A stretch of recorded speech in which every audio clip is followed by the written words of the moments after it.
What's going on, ladies and gents? We're here for T3G. Welcome to another Tangents podcast, special episode series called Panels on Pages. I don't know if this is going to be permanent or if this is just going to be kind of a short-lived thing. Short, and short is a relative term. I mean, I only have so many books to go through, but who knows? Maybe it'll evolve into something else. I'm making some phone calls. Let's just say that. Thank you for joining us, those listening and watching in the future.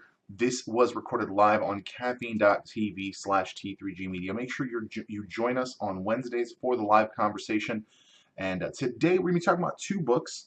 One kind of a standard-sized graphic novel called Perdition. Abiding Perdition. And it's a pretty good read, honestly, overall. And then another one called A Bit of Madness. This is, see, it's bigger than my head, but it is a fantasy book from the UK, I believe. So first, let's talk about Abiding Permission. I keep saying Perdition, Abiding Perdition. So I wanted to share this variant cover. A lot of these books like this come out as individual issues, and they have a ton of different covers often, and in many situations will have specific variant covers that are intended for specific markets. I can't say which market this was intended for, but it's our heroine just kind of posing in one of those boobs and butt out positions for the camera kind of thing. But this is the cover of the book that I have. I actually prefer it. It's much more action packed. There's a dude with an axe. She's got a giant sword. There's wolves in the background. She's clearly, I think, meant to be an analog of Little Red Riding Hood. I think in a lot of ways, this whole story is meant to be an analog of Little Red Riding Hood. And I think it really does kind of play out that way. It's not quite the same story, but the same kind of elements. You have your girl who, she's hanging out with her grandma. They go out into the forest. They were out like caring for a underprivileged village, kind of a distant village, and they went out and like, oh, I heard about these crazy stories, blah blah blah. And grandma's like, nah, it's cool, everything's fine. They get caught up on the road. Grandma gets skewered. You don't see it, but you see after effects. There is definitely blood on the ground, and the coachman also gets it. But the little girl, quick backhand with the lamp, injures one of the wolves. He says, "Run, run, little girl." Somehow, against all odds, she does not get eaten because she's just a little girl. But against all odds, because she's the protagonist, she does not get eaten. And to that end, finds this beautiful, lively tree in the middle of this really dark, shadowy forest. Again, just a child, doesn't ask the logistics of why there is one bright spot in a dark forest. He's later caught up with by the wolves, and then the what was he in the original story? Woodsman. He was the woodsman. He's got an axe, so close, similar story. He saves her from the wolf. He then raises her as his own, and you find out she's been telling the story to some children, and they're like, "But, what's the big deal? Like he killed the gray, which is the big beast."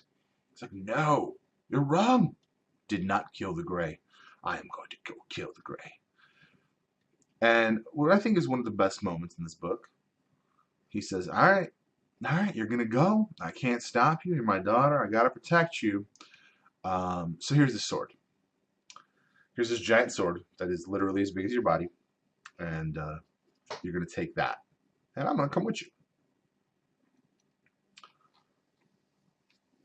And they have their, I think there's a lot of reference to Norse mythology in this. The the prayer they say is to Woden, Woden. Now I know there are different interpretations of the Old Norse deities. So that could just be one of them. I don't know enough about the various interpretations. I just know him as Odin, but that's ad admittedly painted by the fact that I read a lot of Marvel comics. Take a sip of my delicious hazelnut chocolate coffee. Hazelnut chocolate, then a little bit of coffee. Yes, I do like that each issue has its own kind of stack of different covers, and it shows you at the beginning here. This one had the sexy hero cover, the confused in a negligee hero cover, the villain covers. Oh, that's the next issue. I'm sorry. So I guess only two covers per issue.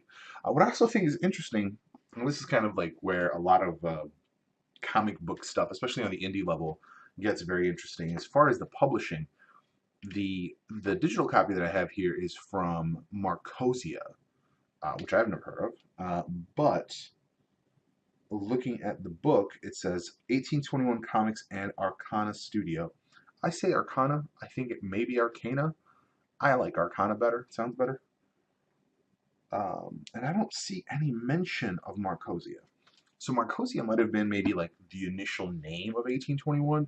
1821 was like a big company now too. They're dealing with a lot of stuff. They were just Jane Got a Gun. Jane Got a Gun was a movie with Natalie Portman that I admittedly have not seen, but they were involved in it. They either produced the whole thing, or I'm not sure exactly how they were involved. But 1821 Media is kind of doing a bunch of stuff. They're doing a lot of things. So 1821 Comics is like just like a little piece of that, and it's not gonna lie, I'm definitely that's the direction I want to go in with our company. So it's very interesting to me as far as that, and I'd be interested to reach out to them honestly. I think it'd be interesting to have some of the people in charge on the Thursday show, which if you're new, make sure you check out the Thursday show on caffeine.tv/T3G Media. And that is going to be our Passion as a Business show. And of course, that can also be caught after the fact on the T3G Tangents YouTube channel to rewatch, or if you are a podcast listener, it'll be the next episode that comes out after this one. So the next morning is like, hey, awake, let's go, which I thought was interesting because they did this prayer because it felt like they were like, let's go now, like we did this prayer, let's go, and it's like, no, we slept, do it in the morning. So they're like, yo, this crazy ship, and he's like, so listen, this is exactly what happened. Turns out the Grey came to his village, killed his wife and child, I think. They just took his wife. Okay. Him and his brother went out, tried to kill the Grey. The Grey killed his brother, and he got apparently the helm of Woden, which was ridiculous. Sloja av Himmelen Skida, the Veil of Heaven's Defender. My question is, why wasn't his brother wearing it during the fight? Where was he keeping it? Like, take this helmet that will grant you ridiculous power. I wasn't wearing it because I'm too cool for that stuff. So they go to the mountains, they slice the head off. She's like, I ain't got no time for this. She cuts the head off this giant. And he's like, why are you killing dudes? And she's like, I'm protecting us. Like, for what? Two idiots? These guys did nothing, they had no idea what was going on.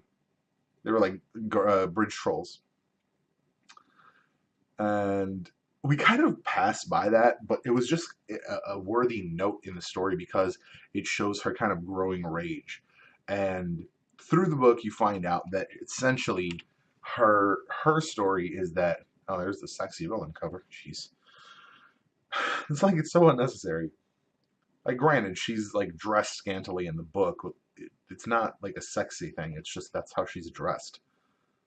It's just like she's the kind of semi-evil witch. Yeah, it's a very interesting book. The art is very it's very cartoony. It reminded me initially, every time I look at the book, I'm like, oh, it's oh no, I can't think of his name. He was just at C2E2. He did Crimson for Cross for What Up Big Smoke. Welcome to the broadcast. Oh my goodness, I'm gonna have to look him up.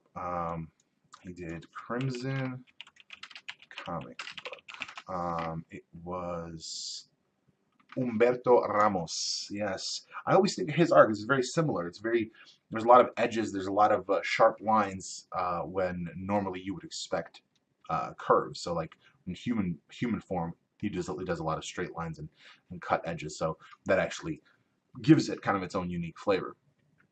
I would say it's probably considered to be fusion. It's like a fusion style. So it's a good story. It's like a good, interesting take. I think this is probably the best cover. This is a really cool cover. She's just kind of like ready to fight. I also like that it's kind of an unfinished cover. It looks like it was like sketched out and they were like, we gotta go. We send it to the inker, put some colors on it, it'll be fine. I'm pretty sure I'm seeing some like guidelines. Um, yeah, it's interesting. It's an interesting take on the like Red Riding Hood story.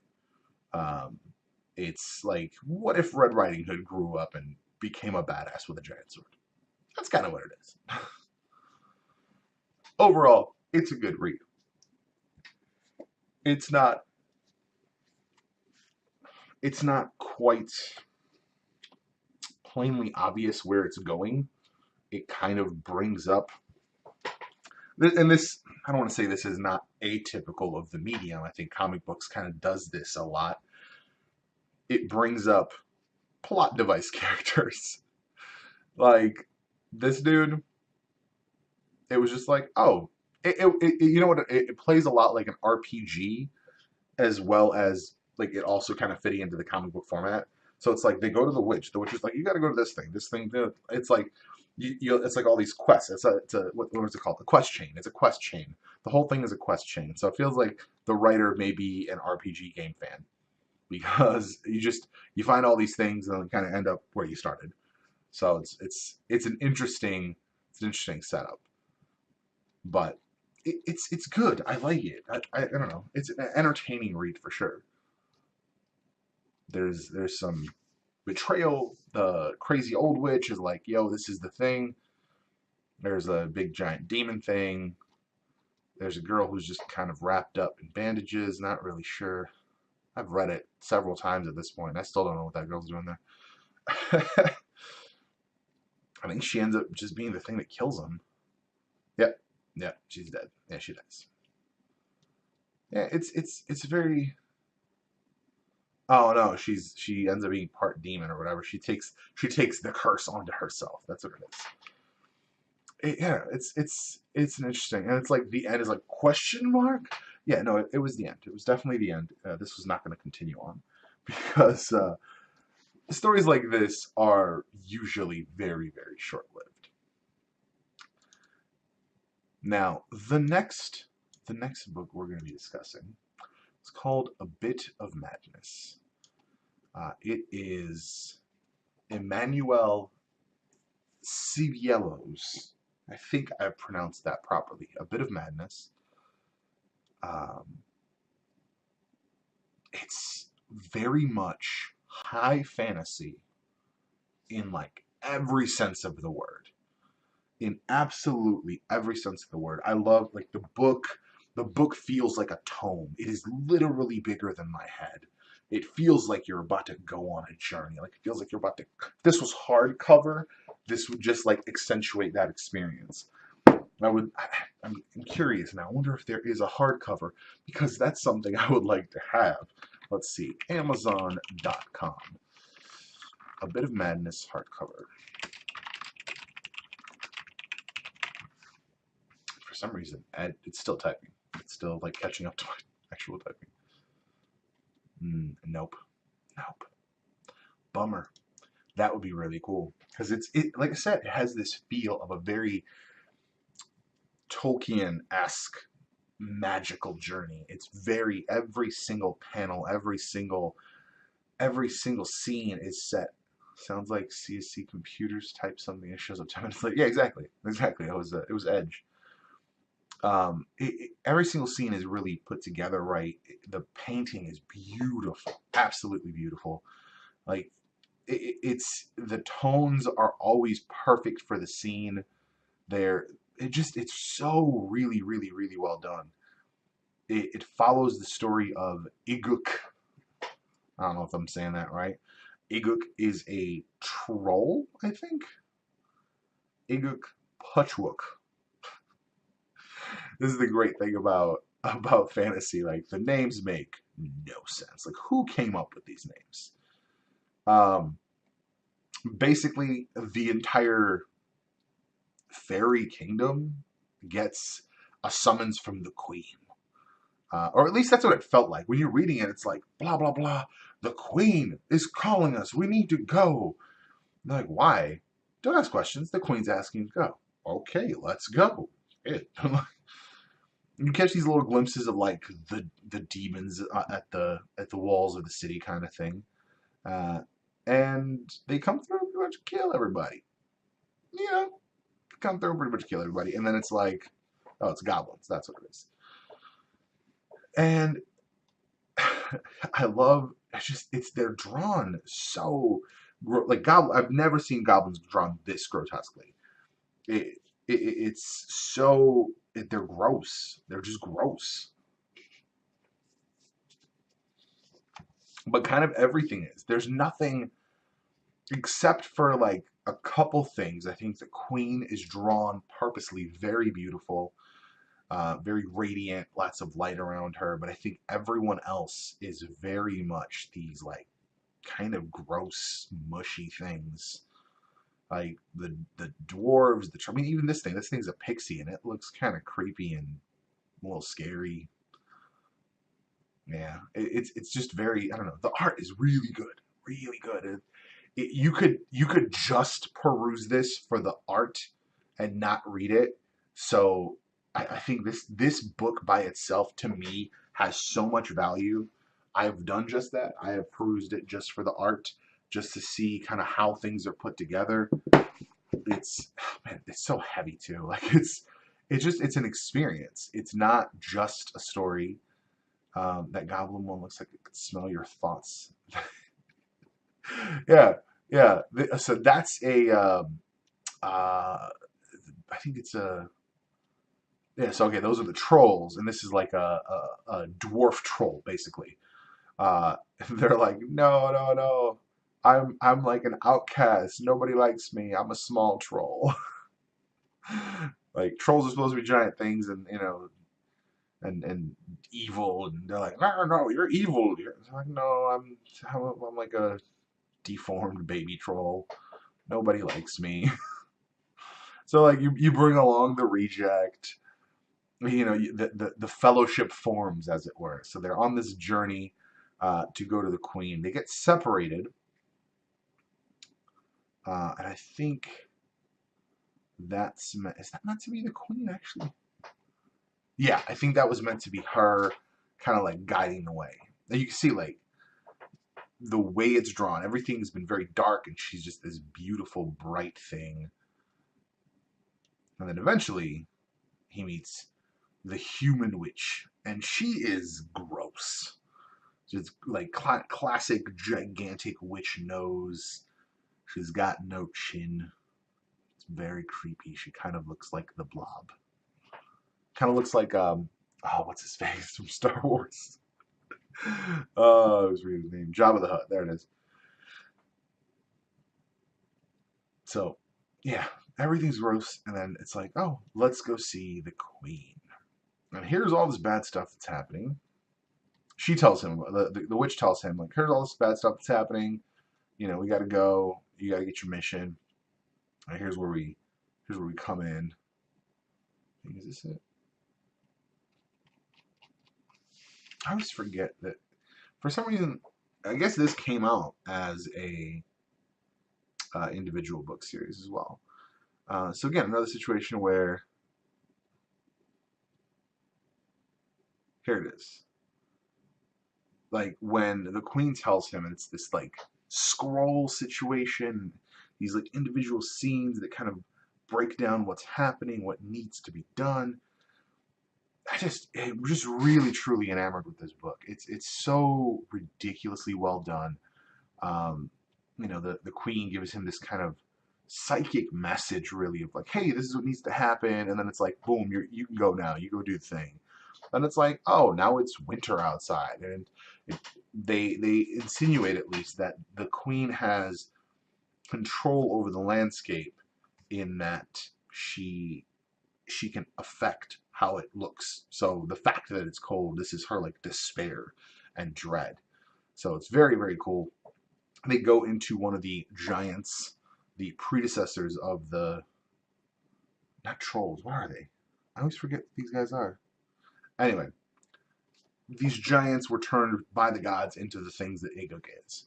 And that's why the witch is like, oh, yeah, we're gonna, that's one of your predecessors.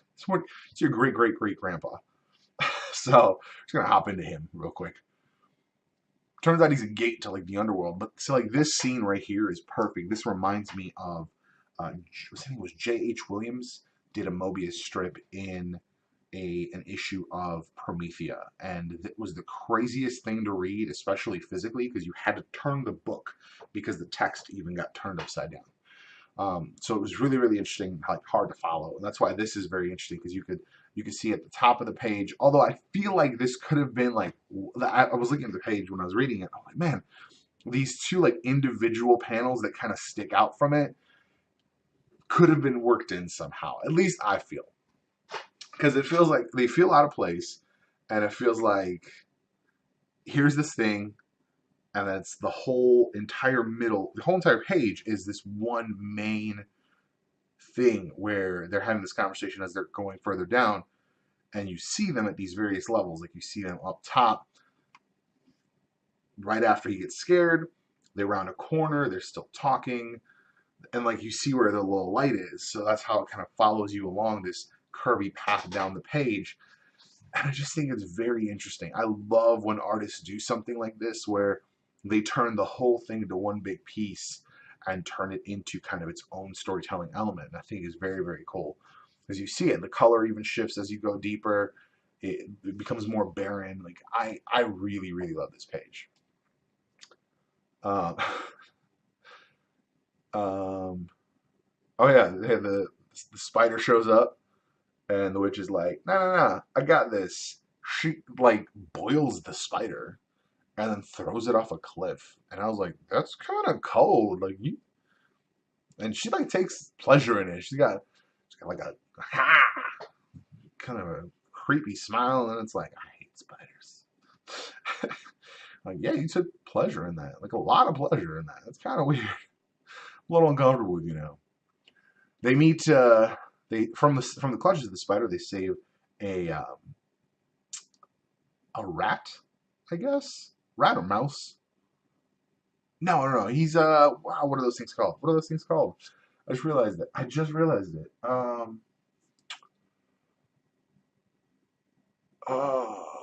Mole, not mole. Those things that like live in the ground. They have the weird long noses. I always forget. Anyway, I thought it was a rat, but I just realized it's not. He's like, no, no, no, I can totally get you where you need to go. We just need to use this ridiculous submarine that I created, which to me, I'm like, this kind of came out of nowhere. Everything's been very much like fantasy, and now this guy's like, I got a submarine. It's cool. No worries. Gets them down to where they need to go. They face the keeper. They find they're tempted to essentially turn their back on their quest. They survive. Turns out the guy we've been following is just really kind of just a horn dog. The non-rat, I always forget his name. He's looking for money. His fantasy that he's tempted by is riches. The witch is like, books, all the knowledge can be mine. And our hero leans on the statue. He's like, oh, what am I gonna do? And then it's like the statue turns into this like very voluptuous female form. And he's like, I'm gonna not do that. And then it turns out it's not that. It's totally not that. It's trying to kill him. And he's like, no, it's trying to kill you. Get off me. And then he pulls them out. And they're like, how could you? I was rich. Like, they find, oh, that's, they were going for the Oracle. They're trying to find the Oracle. They find the Oracle. And he's like, yeah, I'm the Oracle. Here's the information you're seeking. And the freaking rat, he's like, this Oracle's got this crazy jewel eye. And he's like, are you marsupial? That's what it is, marsupial. Field mouse. Blind field mouse. There it is. He's like telling him the story. And he's like, get off of me. You would dare. and it just de-escalates from there. The field mouse loses its tail. They get separated. I think the field mouse turns into a rat at that point. That's why I kept saying rat. Then they're like, oh, the irony. Anyway, they get out, and then they're like, yo, there's this tree, there's a book on it, and then like all these crows show up. And they kind of swarm the tree and morph into this Moradwen, who is on the cover. And I always thought was like the hero at the very least, or a hero. Nope. Definitely evil goddess of the crows. Working for the bad guy, fights them, tries to stop them. The witch puts her in like eternal combat, basically, just so he can get away and resolve what's going on. And it just kind of like ramps up from there. It gets fast, but then you get to the last book, and this is where it gets weird. Prior to this, it's all been told from the position and the point of view of these characters. And this is why I think this is such a great book, because it turns out the story is being told on 3 different levels. It was very, very hard for me to grasp the first couple times I read it. So the first thing you see is the far outside level, the human world, our world. 2 dudes playing chess, and he's like, they're kind of talking about the story as if it were the character, like as if the chess pieces were the characters. And I thought that was weird, but we continue. And then while they're doing that, we then zoom in kind of 1 level to where they are the kings within the world. So the old dying guy is the fairy king. The other dude is the former fairy king, Oberon. And they're literally, you can see like the characters are the chess pieces. They're literally moving the chess pieces to try to either destroy or save Fairy, the land. And so here's the good king.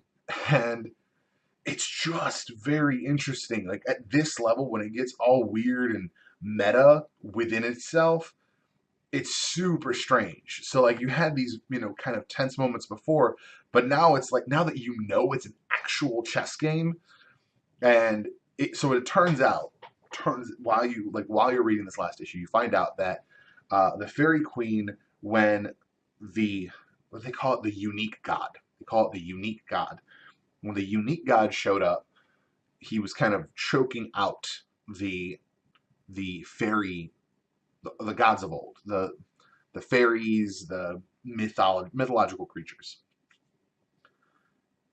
To try to save them, Oberon's wife, the queen of the fairy, took a male lover and gave him the heart of fairy, Merlin. Didn't see that coming, did you? Didn't see it coming. Now it's been eons, and Merlin's getting old, he's getting tired, and Oberon got pissed, became the bad guy. Like his wife left him, took a different lover. You know, what are you gonna do? You gotta turn evil and kill everything. That's what you do. I mean, it's in the handbook. I'm pretty sure. Then this whole last thing is just playing chess. They're attacking. I don't know why the Keebler elves show up. It's very interesting to me, like this random bit of, I don't want to call it humor, but it's not good. However, it may just not be good to me. Again, this book is, I believe, from the UK, and humor in the UK is a bit different. So this may just be UK humor. This scene may just fly there. May just fly. it uh it continues. We find the queen, and again, the visuals change. Everything's been ugly. Um, even these like Keebler elves are just grotesque, just creepy. Like the only things that are even reasonably like even the old king, he's just like this. Granted, he's drawn way more visually appealing and human, but even the like macro, like the far out Merlin and Oberon are drawn kind of gross. Like Merlin's clearly in his last days. Oberon's this creepy, I will kill you and your whole family kind of guy. So then when we get to the queen again, she's very bright, very beautiful. I, I'm just really enamored with the art style of this book. We continue. It essentially turns into a lover's spat at this point. Like you left me for a non-fairy.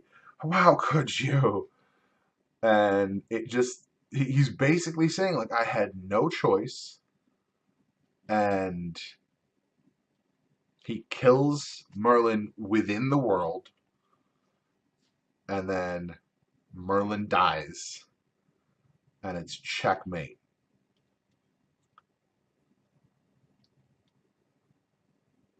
And it's just this like, or is dying, this epitaph where in his dying words, Merlin's like, listen,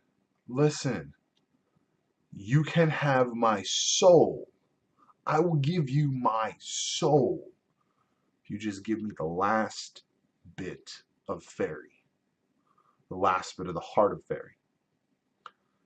He says, you would exchange your soul for this wild bit of madness, which is really cool because I didn't know, like really, like just last scene title of the book kind of thing. He says, well, if that's what you want, it's your choice. Sign this pact with your blood. He dies holding the heart, the last little shard of the crystal. And here's like the summary of the whole thing. It says, at the dawn of the 12th century, Christianity spread throughout the whole of Europe, progressively erasing any form of polytheism. Little by little ancient creeds disappeared. The fairy was disappearing and doomed to be forgotten forever. In the depths of the forest of I cannot pronounce this. Broliand. I'm sure I butchered that. A particular game of chess was being played, the outcome being that Merlin, the enchanter, gave up his soul to a demon. In exchange, the marvelous magus acquired from his dark adversary, a powerful relic of fairy. In this manner, it is in this manner we were able to keep our ability to be dreamed of, and we have continued to bloom in the fertile garden of man's heart as a precious bit of madness. Freaking awesome! Like, it's just, I love just the book is so, and this last page is this like kind of all the little different versions of stuff, and this the like fairy stories and weird mushroom creatures and all these like little things people think of, and when they tell these stories. I absolutely love this book. It's one of those things like uh, it's kind of difficult to manage. Like it's a lot. I mean, I got big hands, so like it's easier for me.